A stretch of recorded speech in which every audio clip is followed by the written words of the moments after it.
Amigos do Saúde Digital, um tema importantíssimo, você vai gostar muito, M&A, Merge and Acquisition. Cada vez mais frequente você escutar ou ler que uma empresa fundiu com a outra, comprou a outra para um objetivo de consolidação do mercado, né? Chamado crescimento inorgânico. A empresa, para faturar mais, para crescer mais rápido, compra outras. E aí nós vamos falar isso hoje com o cara que talvez mais compra empresa aqui no Brasil. Estou tendo a honra, o privilégio de receber o Leopoldo, que é o diretor de M&A da Afya Educacional, uma gigante, já esteve aqui no podcast. E, Leopoldo, muito prazer de receber você aqui. Obrigado pelo seu tempo, gravar aqui com a gente presencialmente no estúdio. Vamos lá, conta um pouquinho do seu background para a gente, Leopoldo. Tá joia. Obrigado, Lorenzo, pelo convite. Bom, basicamente, sou economista de formação e um pouquinho de rockstar frustrado. Na minha adolescência em Brasília, todo mundo lá tinha uma banda de rock, eu não fui exceção. E aí, para minha sorte e dos ouvintes também, essa carreira não deu certo, eu acabei vindo para o mundo de investimentos, né, desde 2013 investindo em startups. E, curiosamente, a primeira startup que a gente investiu no fundo que a gente montou lá em Santa Catarina, em 2013, foi uma startup de saúde. Então, já há bastante tempo que eu venho acompanhando um pouquinho mais de perto do setor. Depois disso, entrei na área de inovação da Albert Einstein, onde eu ajudei ali a consolidar a área de inovação com a Eretz e também montar o fundo de investimento deles. E depois disso, me juntei à Afya, um pouquinho mais de um ano atrás, quase um ano e meio, e estou aqui desde então. Rapidinho, vamos falar quem é a Afya, para quem ainda não conhece? Legal. A Afya, basicamente, ela surgiu do mercado de educação médica, né, consolidando as faculdades de medicina. Ali em 2019, com a fusão, logo após a fusão com a Medcel, houve abertura de capital, né, onde surge a Afya, de fato, né, a fusão com a Medcel, e logo depois a abertura de capital. E já naquele momento, a ideia era a seguinte, né, como é que a gente aumenta o lifetime value desse nosso cliente, que é o estudante de medicina, que vem a se tornar um profissional médico. E a ideia é justamente que a gente comece a oferecer educação médica continuada e depois disso, a melhor forma que você tem de aumentar esse lifetime value é oferecer serviços digitais. Então, já existia ali naquele momento a ideia de ofertar serviços digitais para esse médico depois de formado, né? E a gente sempre diz, a gente acompanha o profissional de saúde desde a graduação até o último dia de atuação profissional dele. E aí, dentro dessa atuação digital, a gente tem ali o que a gente chama de 6 pilares, né? A gente já conversou aqui com alguns dos líderes desses pilares, então não vou ser muito repetitivo, mas passar bem rapidamente, né? A gente tem o primeiro pilar ali que está focado muito próximo ainda da área de educação, que é o pilar que a gente chama de conteúdo e tecnologia de aprendizagem. A gente está ali a Medical Harbor, a Medicina, a Cardio Papers e outras que a gente adquiriu. A gente começa a entrar um pouco mais em contato com o profissional de saúde, não mais o estudante, né, o profissional médico, não mais o estudante, com o pilar de suporte à decisão clínica, né, o principal ativo ali desse pilar é a própria PebMed. A gente tem prática médica com a iClinic e Medicinae também, outras que a gente vem adquirindo. A gente tem o pilar de telemedicina, onde a gente ainda não adquiriu nada, a gente avalia como se posicionar em telemedicina, né, eventualmente desenvolver uma solução proprietária. Prescrição eletrônica, relacionamento médico-paciente também, que é onde a gente teve a nossa última aquisição, que foi a Glic.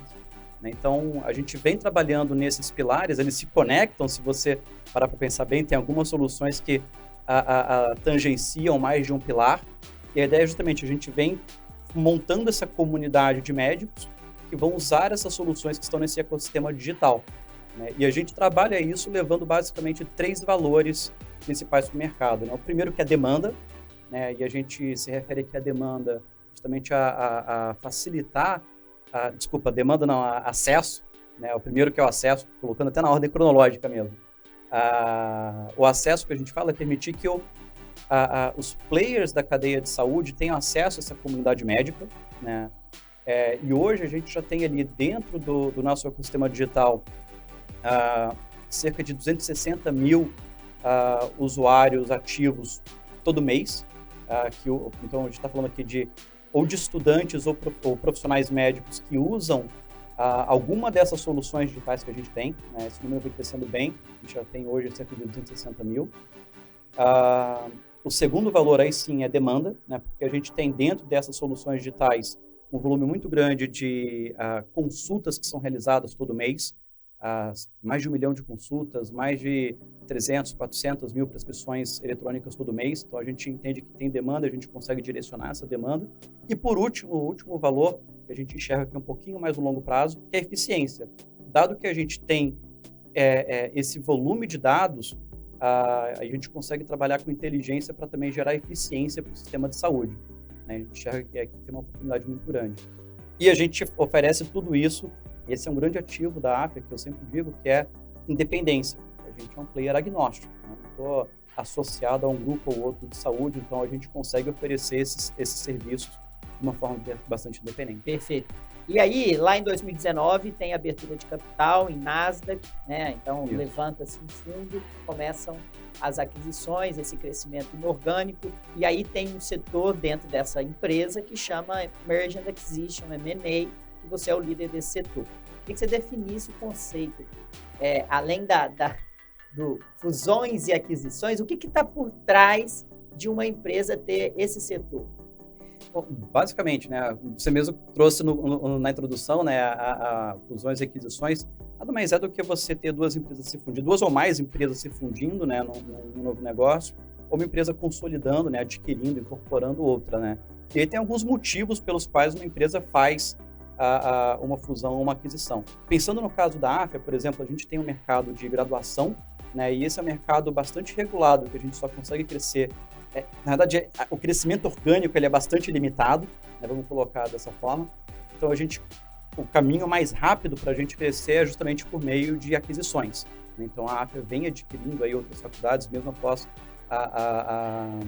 o IPO, a gente continua consolidando esse mercado. Né? Já é o principal player do setor privado, mas é um mercado bastante pulverizado, a gente enxerga ainda alguns caminhos de crescimento. E no setor digital, como eu falei, a gente pode eventualmente desenvolver uma solução proprietária, mas você acaba acelerando a entrada em novos mercados ou até mesmo a consolidação de algum desses pilares por meio de aquisições também. E é importante pensar, bom, por que as empresas fazem aquisições? Né? Aqui a gente já falou de alguns. Pode ser uma consolidação de mercado, pode ser entrada em novo mercado, crescimento de receita, EBITDA, pode ser também a redução de riscos ou custos, aproveitar sinergias operacionais entre as duas empresas. Dificilmente esses motivos eles estão sozinhos no momento de você decidir uma aquisição, né? Geralmente é uma combinação de algum desses motivos, né? E não são só grandes empresas que fazem a M&A hoje em dia, né? A gente tem visto esse movimento.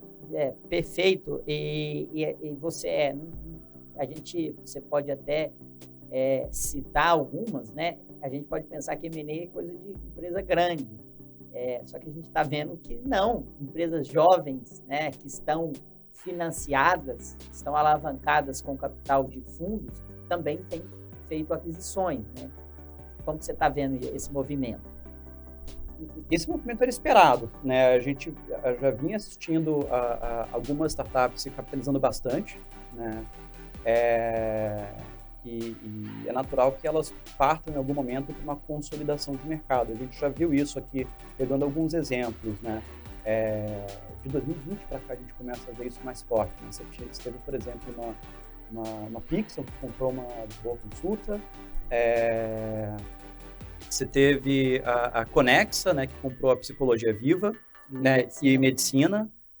A gente tem a Bionexo, também, que está capitalizada, fazendo algumas aquisições pontuais. Recentemente, o pessoal da Sanar, né, com Cetros. Então, assim, a gente vê que existe esse movimento. Né? Quando a gente olha, isso eu estou comentando só o setor de saúde, né? Claro, quando você pensa em startups, tem um ambiente gigantesco também, de empresas que estão consolidando. Betterfly comprou uma empresa brasileira também, recentemente. Né? Então, Alice comprou Cuidas. Então, assim, Doutor Consulta com Cuidar. Então, é bem interessante esse movimento. Eu acho que a gente ainda tem empresas capitalizadas e é um momento interessante, porque a gente tem bons ativos no mercado e empresas capitalizadas. Ao mesmo tempo, tem uma grande incerteza macro que está rondando a gente, né? Então, tem fatores que tendem a acelerar a novos movimentos de M&A, mas tem uma incerteza que, ao mesmo tempo, o pessoal começa a puxar um pouquinho o freio, né? E qual que é o seu papel assim, no dia a dia? O que é o seu dia a dia? Conta um pouquinho da prática assim, sua. É estudar a empresa, é juntar com a sua equipe e trazer recomendações para o board da AFIA? Como que você pode... O que é o seu dia a dia? Bom, vamos lá. Eu converso com muita gente, porque volta e meia alguém indica pra gente, fala com fulano, conversa com ciclano, né? Então você tem que... Eu não gosto nunca de fechar a porta, né? Eu sempre falo muito assim pro pessoal nesse ambiente digital, né? Às vezes o pessoal fala, mas eu já conversei com a startup e tal, e não era bom. Conversa de novo. As coisas mudam muito em 6 meses, né? Ainda mais nesse ambiente. E mesmo empresas grandes mudam muito também, né? A AFIA é um exemplo disso, assim, eu estou aqui há 1 ano e pouco, a gente, nesse meio período, mudou controle, mudou governança, mudou muita coisa, a gente consolidou alguns pilares. Então, mesmo o potencial comprador, ele muda também o apetite, a forma de olhar, como um determinado ativo se encaixa na tese dele, as coisas mudam, são muito dinâmicas, né? Então, a parte do meu trabalho é também conversar com muita gente,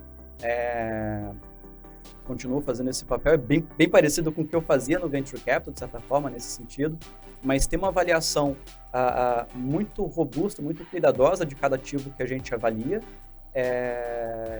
e o que o pessoal não imagina, assim, o volume de trabalho que você tem após a aquisição, né? Seja para fins de prestação de contas internas, de integração, etc. Então, assim, a gente fez aqui nesse 1 ano e pouquinho que eu estou aqui, cerca de 11 operações, e é um volume de trabalho bastante intenso, né? Então, atendimento à auditoria, etc. Né? Então, esse é o dia a dia. Entendi. E como, agora do ponto de vista, dentre essas conversas que você faz, quais são esses fatores, essas características que você busca para decidir a compra? Assim? O que te chama mais atenção? O que é uma empresa... o que você vai olhar para decidir a sua compra? Bom, vamos lá. O primeiro ponto é ver como que aquele ativo ele se encaixa na tese. Tá? Então, eu comentei aqui bem rapidamente, né, a ideia da estratégia dos pilares que a gente tem, dos 3 valores. Né? Então, assim, tem que encaixar na tese, tem que ter um encaixe de momento. E o que me chama muito a atenção, obviamente, é um projeto consistente. Né? O projeto consistente, assim, parece um pouco etéreo, mas descrevendo um pouquinho o que é um projeto consistente, tem que ter um produto já muito bem desenhado, tem que ter uma ideia, né, de qual que é o caminho de futuro daquela empresa ali, o que ele quer fazer. Na AFIA, a gente fez aquisições de empresas muito, muito early stage, né, literalmente concorrendo com fundos de venture capital, né? Então, assim, nesse momento é importante entender qual que é a visão de futuro daquele empreendedor, né, para permitir que a gente avalie como que isso vai se encaixar hoje, mas como que se encaixa na nossa estratégia de futuro também. Quando é uma empresa mais madura, um pouquinho, ter números bem consistentes, bem consolidados, né, a empresa ser bem assessorada faz muita diferença. E, naturalmente, a visão do empreendedor e o papel dele, né, assim, o perfil do empreendedor, né? Então, pensando que a gente tem uma companhia que está sendo formada, né, a gente, vamos chamar assim, a AFIA Digital, ela está sendo formada, então é muito importante que a gente traga para dentro de casa também times, empreendedores que têm os mesmos valores que os nossos, né? Então isso a gente acaba avaliando também no momento de avaliar uma startup. Ô Leopoldo, quando você fala em empresas bem assessoradas, essa assessoria é uma assessoria jurídica, é uma assessoria financeira? Como que você define essa assessoria? Quando o empreendedor ele caminha para o M&A, acontece dele, alguns casos, do próprio vendedor se engajar nas negociações, nas tratativas, etc., eu não recomendo que ele faça isso. Por quê? Não é o dia a dia dele, né? Via de regra, esse empreendedor, às vezes ele já passou por um movimento de M&A, então ele pode entender um pouquinho mais do assunto, mas via de regra é um movimento que demanda muita energia, né? Tira foco da operação e gasta energia mesmo, assim. Eu digo pro pessoal, cara, tem vezes que eu mesmo, assim, fazendo várias operações, tem dias que, cara, você sai daquela reunião, aquela negociação, sai esgotado, você fala, isso não é bom para o empreendedor, né? Então, assim, tem a assessoria jurídica, eu acho que é super importante ter um advisor legal que possa acompanhar ele, possa orientar e possa, eventualmente, até representá-lo em alguns momentos da negociação. Isso é super importante porque, por mais que os dois lados queiram fazer o M&A, né, naquele momento que a gente está negociando, eles estão ali em lados antagônicos, porque, poxa, um está querendo mais, outro está querendo menos, está negociando uma cláusula X, outro quer cláusula Y. Então, é um momento vamos dizer assim, de algum atrito, né? É uma negociação. Então, você fica em lados opostos, é bom ter alguém para te representar nesse momento. E é bom alguém que entenda de M&A e que seja pró-deal, entendeu? Porque às vezes o cara fala assim, não, meu papel é representar e defender todos os direitos do vendedor. Óbvio que é. Ele defende tanto que o negócio mas o seu cliente quer a operação, então pensa um pouquinho nisso. Então, ser muito bem assessorado do ponto de vista legal é super relevante. E ter fazer o dever de casa, quando eu falo assim dos números, é organizar a casa antes, né? Porque você vai olhar a receita que ela está contabilizada minimamente de uma forma correta, que os números se encaixam, a gente olha o número e vê que realmente é aquilo que estava lá, que foi informado, né? Então isso faz muita diferença, torna o processo muito mais célere também. Perfeito. E principalmente no meio digital, né, a área jurídica, né, ela tem um papel fundamental, né, Leopoldo? Porque o advogado, a assessoria jurídica, ela tem que entender desse mundo digital. Não é a mesma que faz o divórcio, não é a mesma que protege as empresas tradicionais, né? Por melhor e mais bem conhecido seja o escritório, se ele não tem experiência com o digital, vai dar errado, porque ele quer tratar como se fosse um negócio tradicional, mas não é um negócio tradicional. E aí não é bom para nenhum dos dois lados, né? E o negócio, para ele acontecer, tem que ser bom para os dois lados. E eu vejo claramente a assessoria jurídica sendo fundamental nesse papel. Agora, Leopoldo, você até chegou a dizer, né? A gente tem um setor, uma área, um departamento, como é a palavra? Uma unidade de negócio de M&A dentro de uma empresa.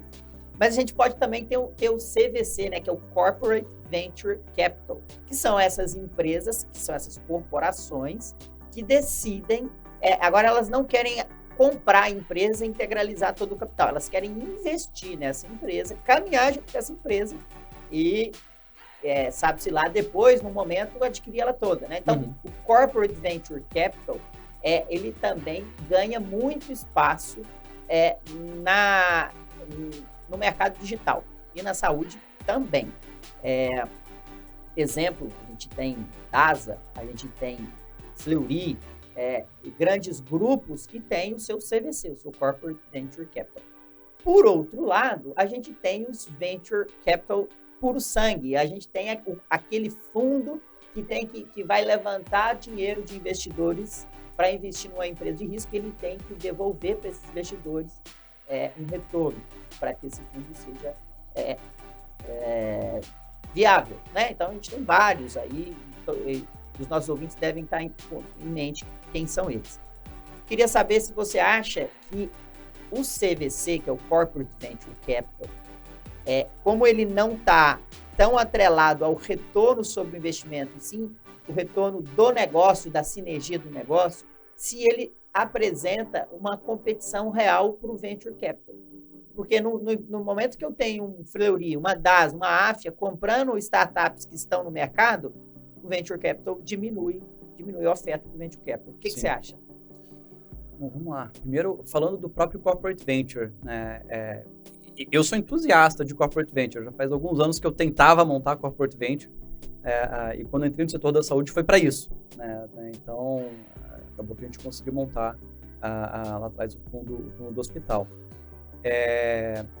Eu sempre disse... Einstein é o Vox Capital? Exatamente. Legal. Você ajudou na montagem do Vox Capital. Na verdade, é uma etapa curiosa na minha vida profissional, assim, né? Porque no dia que a gente protocolou na CVM o fundo, foi no dia que eu anunciei que eu estava vindo para a África, né? E aí, assim, o pessoal me parava no corredor, dava parabéns, eu não sabia se era pela África, se era pelo fundo. É legal. Aí eu só falava assim, cara, obrigado, eu dava aquela resposta genérica. Pô, muito trabalho agora para frente, né? Então... Mas você fechou um ciclo e abriu outro. Exatamente. Foi interessante, cara. Mas, assim como tem fundos e fundos, tem corporates e corporates. E eu sempre falo que, para o empreendedor, né, avalia muito bem qual que é a tese do fundo e avalia muito bem qual que é a tese do corporate que você está se juntando. Tem corporate que vai atuar muito para, por exemplo, vou ajudar com a parte tecnológica, vou ajudar com acesso a cliente, vou ajudar com isso, e não vai ter aquela pegada de comprar a empresa. Né? Então, esse tipo de corporate é um baita parceiro para o Venture Capital. Tá? E a gente tem alguns exemplos de corporates que trabalham dessa forma. Tá? E aí tem corporates que não, fala, poxa, eu quero começar a investir em algumas coisas que, de repente, pode virar pipeline para o meu M&A. Aí você fala assim, poxa, mas então, na largada, tanto para o empreendedor quanto para os co-investidores, sejam eles anjos ou sejam eles fundos, o pessoal tem que entender qual que é a intenção e quais são as regras, quais são os direitos que esse corporate vai ter lá na frente. Porque, ok, se ele quer comprar, não tem problema, desde que ele compre em condições de mercado e ele consiga lá pagar um valor justo pela empresa, ou seja, não vai ter nenhum direito especial sobre isso. Na medida que ele tem algum direito especial, alguma cláusula de preferência mais forte, isso pode prejudicar eventualmente o retorno dos outros investidores e também do próprio empreendedor. Né? Então, eu vou muito nessa linha. E aí, pensando no Venture Capital, eu vejo que já vem essa tendência já há alguns anos, a gente tem visto vários fundos de Venture Capital nascendo, e aí eles precisam se diferenciar.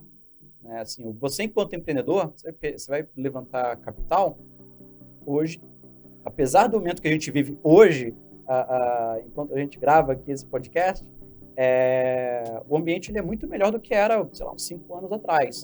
Tem muito mais acesso a capital, tem muito mais gente para investir. E aí você fala, poxa, então eu vou escolher o melhor investidor. Então, os fundos eles precisam se diferenciar. O que mais eles oferecem além do capital? Né? Sim. E essa diferenciação para um venture capital puro sangue, ao meu ver, na minha opinião, ela é mais difícil, ela é menos óbvia do que para um corporate venture. O corporate venture ele se diferencia já por toda a bagagem que ele carrega de acesso a canal de distribuição, de inteligência de mercado naquele setor que ele está, a conhecimento técnico. Né? Então, essa diferenciação para o corporate venture, eu acho que é uma vantagem competitiva, de certa forma. O CVC. Não, perfeito. É bem interessante e eu acho que a minha impressão é que nós vamos conviver com isso cada vez mais, né? Porque a consolidação de mercado é uma teoria da economia que não tem jeito de fugir, né? E isso está chegando na saúde, a gente vê nos hospitais, planos de saúde. Sim. E vamos participar de todos esses negócios, acompanhar todos esses negócios, nós que estamos na saúde. Mas, para a gente caminhar para o fim, queria que você compartilhasse um aprendizado seu, um aprendizado de vida, de economista, de líder de M&A, algo que você quer deixar aqui para os nossos empreendedores, para os nossos médicos, que são os early adopters da saúde aqui no Brasil. É difícil escolher um aprendizado, que tem vários, né? Mas tem um que eu acho que é interessante, assim, tanto para o pessoal mais novo, sejam eles executivos, empreendedores. Eu acho que é importante, assim, a gente se apropriar das nossas decisões e assumir os erros também. Primeiro ponto, né? Errar é humano. Errou, que bom. Se você errou tentando fazer a coisa certa, ok. Melhor ainda, cara, assume. Quando você toma essa atitude, cara, assim, isso é uma coisa que eu notei, assim, eu quando era mais jovem, né, eu tinha uma insegurança muito grande, assim, poxa, eu errei, vou ser julgado porque eu errei. Então você tenta meio que, né, esconder ali aquele errinho e tal.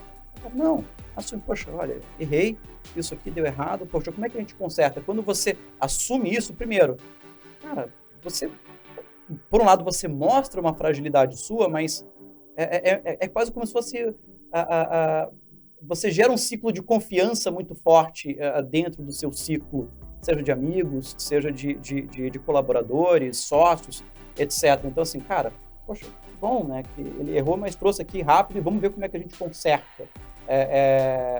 Então, foi uma postura que eu passei a adotar já há alguns anos, assim, cara, passar por cima dessa insegurança de assumir o erro, eu acho que era muito isso.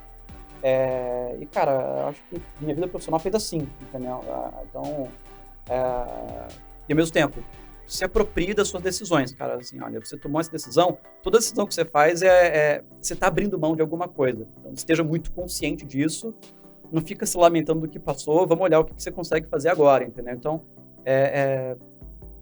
bom, talvez seja mais a questão do humor que eu acordei no dia, mas acho que são esses os aprendizados que eu tenho aqui hoje que eu gostaria de compartilhar. Não, eu concordo, essa transparência, ela passa pelo contrário, isso quando eu vejo isso de outra pessoa assumindo, eu acho que passa mais segurança. Exato. Porque ela errou, ela assumiu o erro e ela tem força para ir lá e consertar o erro que ela está assumindo. E o segundo, a decisão, eu acho que também tome decisões, né? Porque também saia de cima do muro. Você não vai a lugar nenhum ficar em cima do muro. Tome decisões. Se é errado, mas a decisão, pelo menos eu penso, é a melhor coisa que eu poderia fazer naquele momento. Exatamente. Daqui 5 horas, 1 ano, 10 anos, eu posso ver que talvez tenha sido a decisão errada, mas naquele momento era a melhor coisa a ser feita e eu fui lá e fiz. Isso tem muito comigo. Tome decisões também, né, Leopoldo? Exatamente, cara. O tempo que você passa em cima do muro não volta mais, cara. Decide, cara. Muito bom, cara. Obrigado por esse momento aqui, essa aula aí desse tema super interessante que estamos lidando cada vez mais no setor de saúde. Sucesso para a sua carreira, sucesso para você, sucesso para a AFIA. Tudo de bom. Obrigado.